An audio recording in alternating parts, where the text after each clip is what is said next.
on Stir Crazy. Yay! Our first Stir Hello. Crazy guest.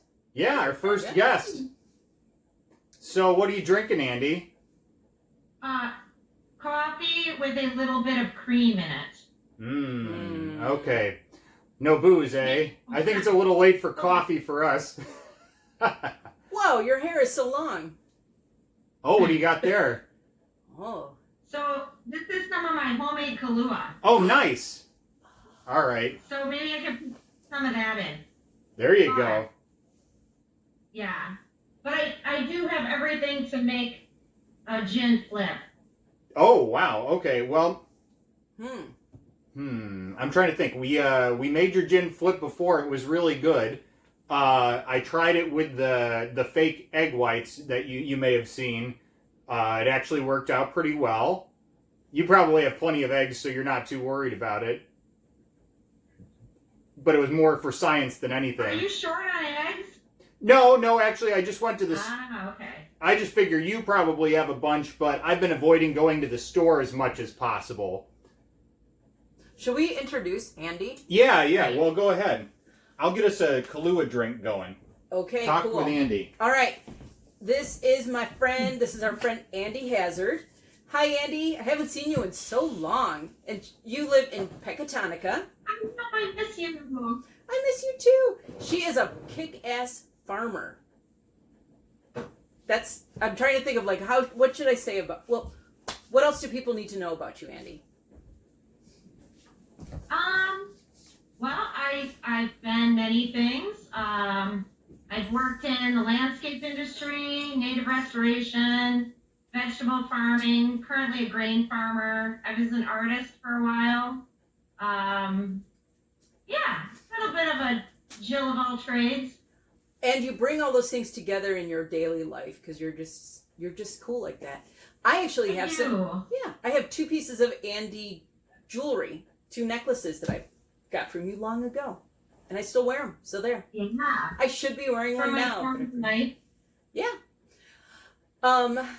Last I saw you online, you had a little lamb trotting around your house. What? Yes. Is it so? What? Well, it's kind of you want the authentic farm story of things that happen on farm. Yeah. So the lamb was born, and then they don't poop right away, but they'll start drinking milk. So he laid down that night and went to bed, and when he pooped, he didn't wake up. And so he had poop all down his tail and all over, and I just was like, you need a little bath in the hind end. So I brought him in the house to wash him up. Aw, he was the cutest. He was like a day, newborn, pretty much, and jumping around your house. He's so newborn. Cute. Thank you, Andy, He's for. Aw, does he have a name? No, because ultimately he's going to be on a plate. Good. Oh, I mean, that's not good, but good you didn't name him. Okay. What's really good, though, is within 2 minutes, you turned this into a poop story. And I really appreciate that. Because we don't want to go too long without a poop story. Thanks. Farms are very good at taking shit and making it into something edible.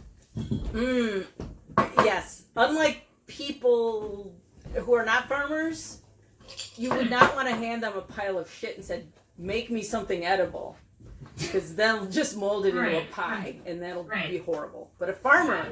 There's some time involved, but other than that...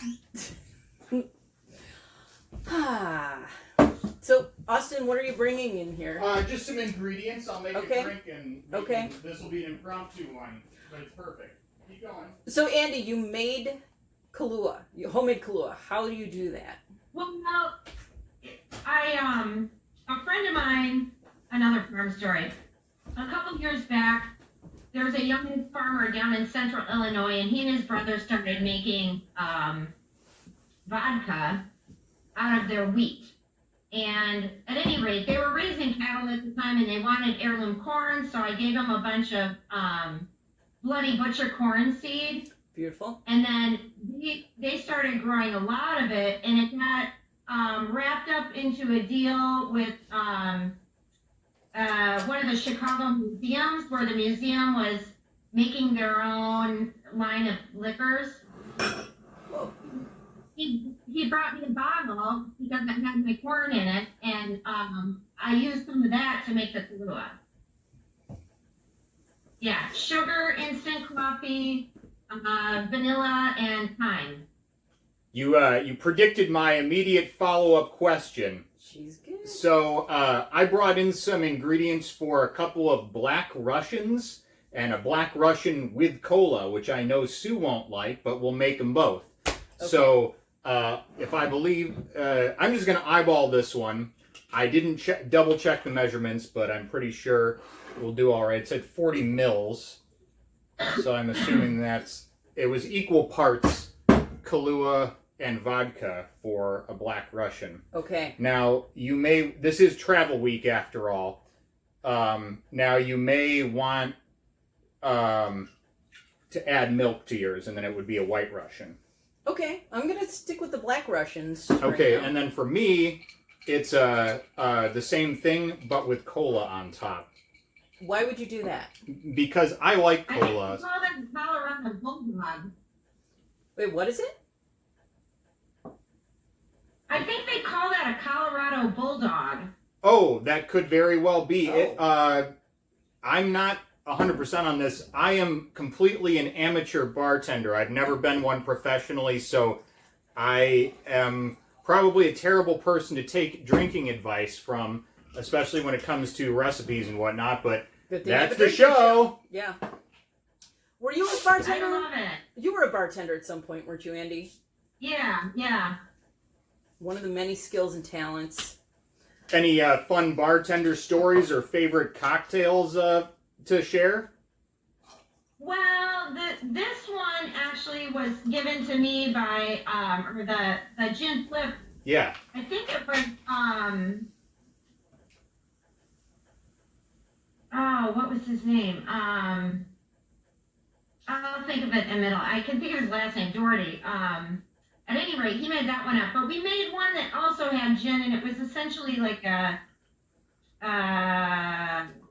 cosmopolitan, but with gin and port. Ooh. And it was called a Red Snapper, and it was really good, but you could only have 2. That was it. That makes sense. What's the old joke? Martinis are like boobs. 1's not enough and 3's too many. Boom, boom. Yeah, sorry. Anyway. Great. I've never heard that, but that's apt. Yeah, unless you're on another planet. Cheers to you. Cheers. I have an Andy thing I need to point out. Another Andy story. What you weren't even there and you might not even know about it, but I was shopping at Hy-Vee one time and looking at the grains, and all of a sudden there was, and my brain just gave out, one of my very favorite grains. Oh, Farro. And it was from Hazzard Free Farms of Pecatonica. Yes. So, yes. It was so exciting. Yeah, that was a lot. That was 2014 or 2013. Probably. We ate it all. It's not in our freezer still, but. Are you still growing that? It has to be dehulled, and I don't have a good dehuller, so financially, I'm not there right now. I see. We just had a big conversation about it the other day because a lot of people want it. I like it pretty well. It was not one that I think I'd had up to several years ago. Before that, I don't think I was even aware of it necessarily. So when you say you're growing grains, what are you growing? Yeah.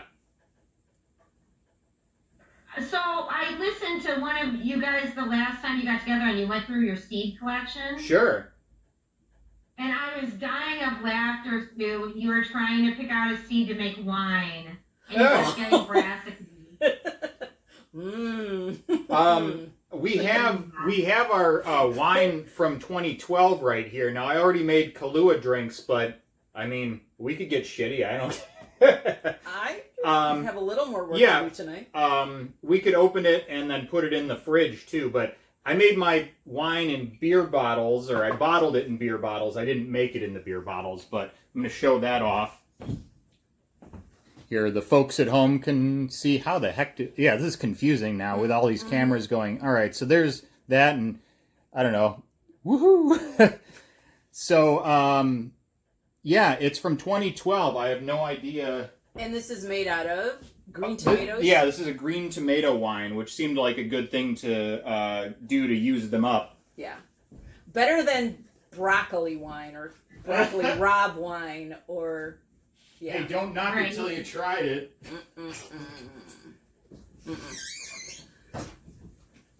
So then you guys were talking about the little black bug that jump on things. Yeah. Holes and everything. On That's eggplant. flea beetles. Okay. Oh. Yeah, that's Okay. amazing. If you get diatomaceous earth and put it in like a flour sifter, like a little kitchen sifter, and then just dust the plants with it, it will make a big difference. Okay. Oh, I've excellent. got diatomaceous earth somewhere. Yeah, I just Yeah. saw it's on the porch. Cool. I didn't know. What else did they attack? Like more than just eggplants?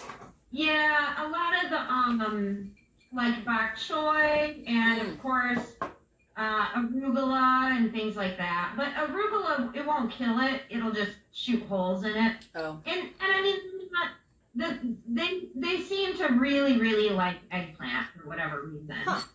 Okay. Well, that worked like. That, You just have to do it every time it rains. You'll have to go out and do it again. okay. All right. Oh yeah, I guess here I'll pour this close to the camera, as I should have done the cocktails earlier. Here, we'll put it right there, right next to Andy. Beautiful glass. Thank you. It's got decent color. Can you see that? Yeah. All right. Well, here, for you, Sue, Thank you. and one for me. So yeah, green tomato wine, How long ago? 2011? 2012. Wow. This is probably not the kind that gets better with age, but It might. I mean, it looks fine. You never know. It smells. I don't know about that smell, but I mean, it smells like wine, but a little funky. like a puckery. It might make a good base for a vinaigrette. Yep, that's a vinaigrette. That bad? Yeah. Maybe it's because I'm having it right after Kahlua. So See, I don't think it. Yeah, that might I be don't a think bad it's. mix. It's not great. No. It's okay, but yeah. So we'll probably end up cooking with it. But it. What shocked me is that it doesn't have like tomato. Like I expected it to taste like tomato sauce or something, and it doesn't have that at all. Really going on. I don't know. I'm fine with it. It's not chilled down, so maybe that's part of it. I'll put a little beer saver on it and put it in the fridge, and we'll decide what else to do with it later. Good deal. But that's the end of our 2012 wine mix. That's the last of it. Yep. Yeah. Hot pepper wine was fun. Let's do that again. Shout out to Jamie. She loved that shit. Oh yeah. So we're doing this traveling around the world thing. Obviously, we're in Russia right now, but we're also in Pecatonica, and I think that's a good stop in our tour around the world. What's new at the farm? Oh, it's been very interesting since the social distancing started. It was like 4 days of heart attack. I'm losing all my business because I mainly sell to restaurants in Chicago. And then the retail orders just started pouring in. And so sales are actually up, even though we lost 85% of our core business. Whoa. Wow. It just changed where it was coming from, I guess, eh? Yeah. Huh. Yep. So that's been a whole new thing. So it's all small packages now instead of, 100-pound orders and 50-pound orders. It's 50-pound, it's like 53-pound bags going to a co-op and stuff like that. It's all different now. So I'm really grateful because so many people are, struggling with their businesses and so on and so forth. And then Natalie lost her job because she worked at a restaurant at Octane. And so we had been talking about growing veggies again for the restaurants, and that was kind of our plan. And then when this all happened, we pivoted, and we're starting a farmer's market that's online that'll do home delivery. Whoa, that's exciting. Yeah. Wow. Yeah. We picked the name, the People's Market. Nice. Yep, it's all coming together. We got crop in the ground. We've got beets, carrots, and arugula are up. And then we're inviting other farmers that we know and other people that have stuff to sell. So like eggs, meat, honey. Got a lady that does cleaning supplies. We're looking for baked goods, all that kind of thing. So we're pretty excited. We're a little nervous because it's all happening very quickly. But we're just flying by the seat of our pants. Wow, that is so exciting though. Yeah. So, and what else? We went and looked at a rotary hoe today to weed the small grains, and it was not what I thought it was going to be, so I held on to my money. And then, Sue, did you know I got married? No. I got married. We should probably. So did we. Hey. Not everybody knows that either, I guess. So Yeah. for all those viewers out there, You guys got married. Christmas Eve of 2018, correct? Or yes. Yeah. Yes. Yeah. Lovely. Just in the house with some cats and a couple people. Some friends. Yay. Yeah, so Dan and I got married. It'll be 2 years this fall in September. Oh wow. 17th. Yeah. So we've been together like 5 years, but And I probably never even met him because I haven't seen you in so I'm sure not. long. Well, maybe not, because he used to run around downtown Rockford, and he worked on Eager. some of the bars and restaurants. Technical He was difficulties. Like general contractor. Oh wow. Okay. Cool. So, at any rate, today's obsession is fencing and coon hogs. So, oh yeah, not fencing. I was totally thinking like. Fencing. Oh, But- jeez. All right. Fences. Okay. And what the heck Yeah. is a coon hog? Coon hogs are small and they're better for grazing, and they're kind of like a fancy sort of weird breed, but they don't root up the pasture like regular hogs do. So we're hoping we want to run them with the sheep. Hey, Whoa. Andy, did you Wow. guys ever get Pawpaws in up there? So that's something I wanted to talk to you guys about. I see a golden opportunity here because I love Pawpaws, and you guys cook, and so maybe we can barter some food for some food. Well, we don't actually. Well, okay. We don't have any trees that have put out fruit yet. They've been in the ground since about 2012, but that was from seed. We have flower buds this year, but like this weather's been kind of crazy. I've got all sorts of tarps and shit out on the trees, but they didn't seem affected by yesterday's snow. Yeah. So I'm fingers crossed they'll be fine with tomorrow's or tonight's big snow. You're hand pollinating? What was the question? Are you hand pollinating? Well, the flowers are not Exactly. open yet, but I can guarantee that if I get flowers, I will be doing all sorts of hand pollinating.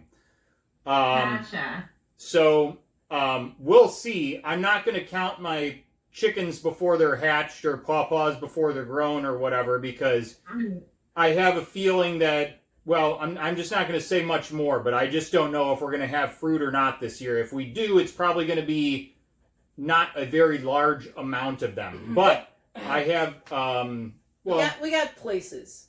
Yeah. we know places. So are you looking for trees or are you looking for actual fruit?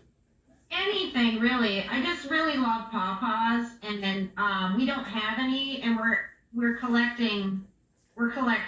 Okay. Okay. So So I have lots of seedlings growing in the yard where I've like previously rinsed out seeds and stuff. I have a bunch of seeds in stratification, and like Sue said, we know people, so we can at least negotiate a trade. We'll maybe be the middleman or whatever. Yeah, there's a guy you should know. I'm just gonna shout out to Larry Sibley right now. You got to do it. I don't think he'll mind. He's not really on the internet. Yeah, he'll never know. But like, you can find his phone number on the internet, and people can call him, and he'll answer his phone. That's how we met him. So Larry Sibley at the Tollgate Gardens and Nursery in Bellevue, Michigan. That's all. Yeah, he's the greatest. He is the son-in-law of like one of the like great Pawpaw. What would he be? His name's Corwin Davis. We'll just say it's not like we have to keep it a secret. But yeah, he was a collector of quality Pawpaw scion wood. So he would go out to the woods and find them and bring them in, and then go like, this one sucks, this one's great. And so people would call him too and be like, hey, we got good Pawpaws. And he'd go out there and like, if they were really good, he'd collect scion wood. But there's cultivars named for him. Well, named by him. There's one that's known as Davis, but it was named after Davis, California, where he, according to Larry, where he went to get the name patented or trademarked, I guess, for that cultivar. Oh, not naming it after. He just wanted. I think it was also for him, but that was where he's. Yeah, exactly. Yeah, so I don't know. There's like a Sibley cultivar and some other ones, and I know some places in state where they're growing as well. So we'll figure it out. It is my dream that there will someday be a Hazzard cultivar. Hazard with 2 Z's. Yeah. Right. Yeah. So we'll work on this. Yeah. So but we'll get you. Yeah, we'll talk. You know what? Okay, here's another shout out. Sorry, but to my buddy Helen, also works in a greenhouse some of the time, and is helping me with a bunch of has helped me with a bunch of Pawpaw seedlings that we have in tall pots that are eventually going to get grafted. Now, those are buried in the ground right now, and they'll come out. I've got a bunch of seedlings, though, that are just in the ground and that we can relocate, and then I would say use those for you and then just transplant them directly, and then like eventually graft them in place. That would be my advice for those ones. So, but what was I getting at with this? Oh, yeah. Helen, if you're watching, after frost, it's time to move that board. It's got a bunch of pawpaw seeds under it. I'll leave it at that. So, on to other topics, I guess, because we could talk about what pawpaws. What is there but pawpaws? Oh, have you heard the good word? Oh, my. Anyway, so... I'm excited that, so you'll have like a pawpaw patch out near by your farm. Hell right? Yeah. So that'll be cool. And one thing that we heard, do you have goats? Do I? Yeah. Not currently, but we're thinking about getting one. Okay, because goats won't eat them. Kind of amazing. Really? I don't know about pigs. I've never I heard. actually there's this book, or not book, but it is a treatise on the pawpaw by James A. Little, and it was written in 1905, if I'm not mistaken. And in it, he mentioned Sue got for me a printout of this book because it belongs, or it's in the public domain now because the copyright is so old. But she got like a printed out version of this and gave it to me, and it's a fantastic read. It has all the fun facts of pawpaws. Yeah, it's old timey. The guy's kind of hilarious too in his writing. But there's a part where he talks about how some people won't eat pawpaws because a hog doesn't relish a pawpaw. But he was like, do you relish, basically I'm paraphrasing here, but it's like, do you relish all the things that a hog eats? So it's sort of like, okay, so apparently pigs won't bother him. Huh. I don't know, but it sounds like you guys have pigs, so maybe you could put them in the pig pasture and they wouldn't bother him. I don't know. worth trying out. Well, they might not eat them off the ground, but I'll tell you what a pig will do. If there's any kind of tree or anything in the field, Yeah. they'll go rub on it. Oh, okay. Well, okay. maybe they're pretty fragile trees when they're young. So We've got the perfect spot. Oh, okay. We've got a wooded area where I've been reestablishing all these native plants. Oh, cool. And it's kind of partially shaded. It should be perfect down there. cool. Nice. They can tolerate full sun after a few years, and they want full sun for maximum fruit production too. So if you can Okay. thin after a certain point or whatever, Right. they also tend to grow along rivers. So I don't know if you have like a creek or anything that runs through the do. property. That Yeah, might be a little place to creek, consider yeah. too. Andy, what kind of native plants are you growing there? I just posted up a little Instagram thing that is a primer on spring wildflowers. Awesome. Ooh. What's do you mind sharing your Instagram, Andy? It's Hazzard Free Farm Greens. Okay, I don't think I follow you, Whoa, but I will yeah. now. Yeah, I don't really post about the greens because they don't move and they're kind of boring. So we post about the greens occasionally, but it's usually other stuff like the animals and whatever we're working on the farm. But yeah, everything's up right now. The only thing I couldn't find, the wild ginger is up, but it's so low to the ground. It's very grassy and green out there, so I couldn't find them. But let's see, it's like columbine, geranium, trout lily, bloodroot, woodland phlox. What else? Spring beauties. Maybe a couple other things. We've got some. Cool. Well, I don't know. I'm going to show my ignorance here, but we've got Dutchman's breeches coming up in the yard. Yeah. I think they're a They're wildflower. So cute. Yeah. So So if you need some Dutchman's breeches, we might have. I don't know if they transplant. are but- they native? Yeah. Okay. I can recognize them, but I don't know anything about them other than like, hey, there's one. But They look also, like little pants. one thing that we're growing around here that I'm a huge fan of, that's like a foraged edible that are up now are the May-apples. I don't know if you guys have May-apples at all. We have a few that I got from a friend because there were none here. And I've always wanted to try eating them, but I only have like 3. So. Right. I think they take a long time to establish is the thing, but Yeah. it's one of those things that you can find on a forest walk, and if your timing's right, you can usually get a little bundle of them. But they're fantastic. I'll talk a little bit about those for a second. They have like they can turn you want to get them when they are perfectly ripe, so they're going to look a little wrinkly and the plants will look almost dead, and they'll be kind of a straw yellow. That's perfectly ripe, and they'll be green. And if you get them when they're green, they can be no good and cause stomach upset.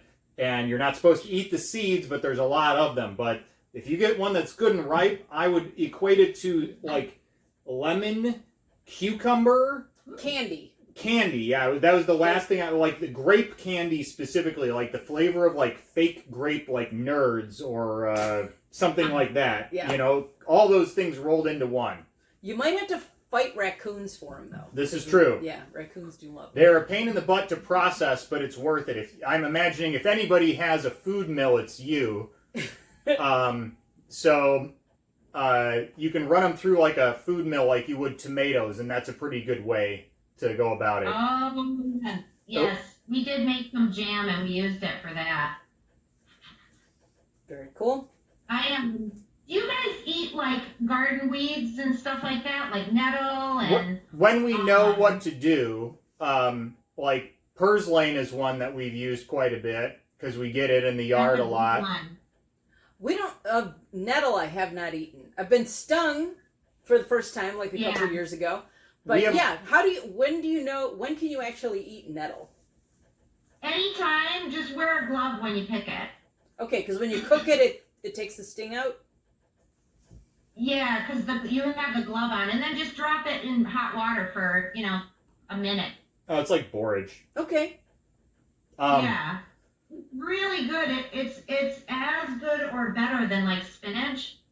Okay. We eat a metal, and then you can also dry it and make a tea. And you can dry it, and then like if you're making a soup or something like that, you can kind of crush it up into the soup, just like a dried kale or something. It just gives you more vitamins and nutrients. Very cool. What else do I you? gotta show off the eggs. Yeah, do Check it. these babies out. Here, I'll move you closer to the camera so the folks at home can see. The colors.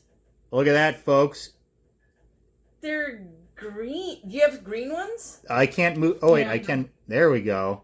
Yeah. Ooh, a loving pan across here. Okay, so How many chickens you have? Oh, too many. We don't have too many chickens. We have too many roosters. Oh, okay. Yeah, we have way too many roosters, but I just don't have time to butcher right now. Or last year either, I didn't have time to butcher. I guess I'm just not feeling butchering. have you done it much? Yes. Not a fan? No, it just takes time, and Yeah, I can imagine. our freezer is kind of full, and we need to. It really needs to be made into stock, and then canned, so that it's in a jar. It's not going anywhere for 5 years or whatever, and Right. then just do it. But there's just been so many other things going on. Yeah. Can you cook something from a rooster and really make anything worthwhile, or is it just purely for stock? Yeah. Dan actually is the cook in the house. And Dan does a lot of stuff with the crock pot. Yeah. But I also have, are you familiar with a Schlemmertopf? No. It's an unglazed German kind of made pot. It's only glazed on the inside of the bottom, and then you soak it in water. Then you put everything in and cook it for a couple hours. And a Schlemmertopf will make any meat tender. Okay. Whoa, that's good to know. We've got an instant pot. I don't know if you have one of those. If you jumped on that fad at all. I didn't. I'm surprised actually. I think Dan would have, but our kitchen is like minuscule. Ours There's is just too. no space. Ours is pretty tiny, and it does take up a significant amount of counter space. But we got rid of the old pizza pizzazz. The dearly departed pizza pizzazz, and we made room for the Instant Pot. I like it pretty well. It's like a crock pot with a sear function and the pressure. It does a good job of like getting that fall off the bone sort of meat, which is pretty awesome. Just made stock with some some chicken leg remnants. It looks really beautiful. I'm waiting Yeah. to make some soup out of that very shortly. Maybe I'll shoot a little video.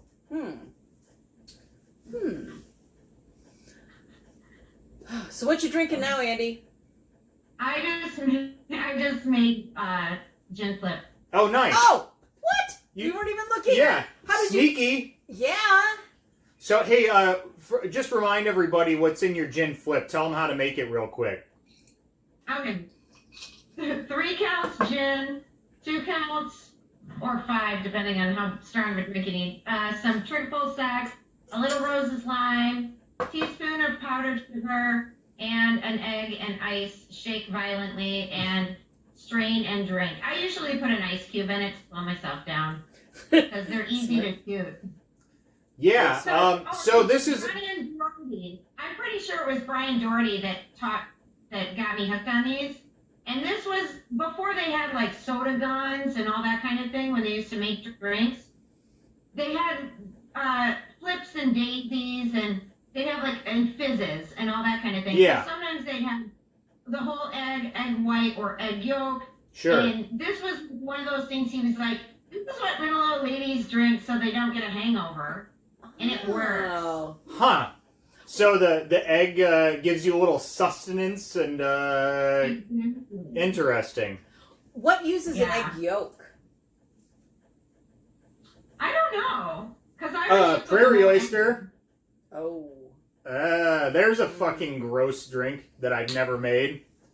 But you folks at home can look that one up. I can name, I think, like I know 2 cocktails off the top of my head that use egg whites. There you got your Ramos Gin Fizz, which I almost made instead of the Sazerac, because that's my preferred New Orleans drink. Personally, although the Sazerac I made, I gotta say, was really stupidly done, but it tasted pretty good when I finished. And the other cocktail I can think of off the top of my head is the Millionaire. Do you remember that weird little bar book? I'll try and find that somewhere. But Sue bought me a bar book it's like a pamphlet, But that was from like the 20s or something like that.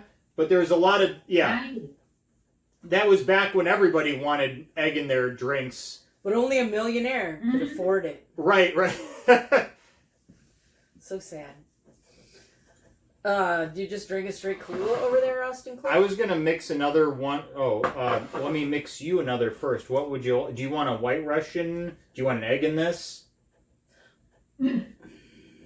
Just what you had before? Yeah. Okay. Yeah. Short pour? Short pour. Definitely short pour. I got work to do tonight still. Well, if you're not recording anything, my hair's been drying the whole... Nice. It's been exciting. I took a shower when I came home from work to get all the COVID-19 off me. And my hair's been drying the whole time on camera. I really liked my Black Russian with cola, which was the Colorado what? I think it's a Colorado Bulldog. We Bulldog. should look it up. I was going to say Gold Digger, but I think that was... I'll pull it up on my computer here in a second. I think the Colorado Gold Digger is that ice cream treat that we always look at on the menu at the junction and never buy. Oh my god. Yep. It's like banana coins, caramel, and vanilla ice cream, I want to say. Yes, because it's golden. Yep. So, Andy, you're doing not so bad in this COVID-19 time. What do you miss? Well, what do I miss? Yeah. I just miss seeing my friends. Yeah. Because I would pop into Rockford like once a week or once every other week or sometimes twice in a week and hang out with people. And so I've been kind of too busy to do it anyway because the farm is been 16-hour days and stuff like that. But, and I'm missing hugging people. We're big huggers and long hugs. And we haven't really been hugging. Yeah. So, I will say this though. I really was thinking about it. I spend a lot of time alone and I think way too much, and philosophize and ponder. And I've kind of staked my whole life's work on the fact that I thought that maybe, the world was gonna go through some major turmoil in my lifetime. So I'm not surprised that we're in turmoil necessarily because I've kind of been planning for it my whole life. But the way that it's being exacted, I never saw a pandemic because I thought everybody in the world was kind of on board with watching for this kind of thing and preventing it. Yeah. Instead of encouraging it. Yeah. Oh no. Be like, what deal? So I was just... I'm sorry, not trying to interrupt, but I've got some news from the internet and some delicious groceries from the store. I got this, which I've been missing. It's not Ready Whip. It's Signature Select Extra Creamy Whipped Topping. Crappy whip. Yeah, so Rough and Ready Whip, we'll say. Okay. So I just looked up the Colorado Bulldog, and the part that's missing is cream. Oh. With in the Colorado Bulldog, but you're right. It's Kahlua, vodka, and cola. Well, you top up with cola after you mix with cream. So Would you like me to cream up that Black Russian there? Make it a White Russian. Oh, jeez. Yeah. You show that off, please. Wow. I don't know where I'm even. Here. There we go. Let me just Okay. show the folks at home. We'll probably mix that in, or maybe you can just sip it. I don't know. That looks delightful. Just sip that. So I'm going to do mine and then top up with cola, and that'll be a Colorado Bulldog.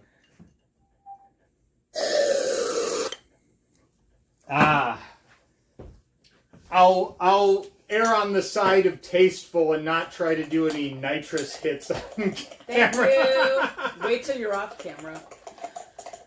Even though I see a bottle of something here on the table. But anyway. Oh, I certainly didn't put that in my drink on camera already. Oh, okay. Heavens no. Okay. Well, So Whatever noise is that you guys have been making, you've caught the attention of one of my dogs. oh, it's Sorry. the whipped cream sound. sorry, buddy. Are your dogs familiar with the sound of Ready Whip? No. Okay. Okay. There's a lot, we live in a very remote area, and there's a lot of excitement that's tonight sturdy. because my brother is doing field It's work. kind of hard to. So there's like tractor lights kind of flitting through the house when he gets near the house, and then Oh. weird noises coming from this, and I'm doing not normal things. I'm normally, relaxing at this time of night, and they're all piled on me. So Mhm. Well, we should let you get back to your pups then. Yeah, I can actually see. no, It's been a lovely conversation, but we're nearing the 42-minute mark, which is What? maybe a record for Stir Crazy. So, it's been great, but I think maybe we should end it here, because I think my phone will probably automatically edit it if I don't. We can keep talking, though, but that's all for Stir Crazy tonight, folks. Wait, any last words for Oh, Andy? yeah, anything to say before we go, Andy? hey, if there was ever a time to go live your dream, it's now. That's good advice. Yeah. I don't think we could end on anything better, so here. Goodbye from Stir Crazy. Cheers. Colorado Bulldog. Cheers. We're in Colorado now.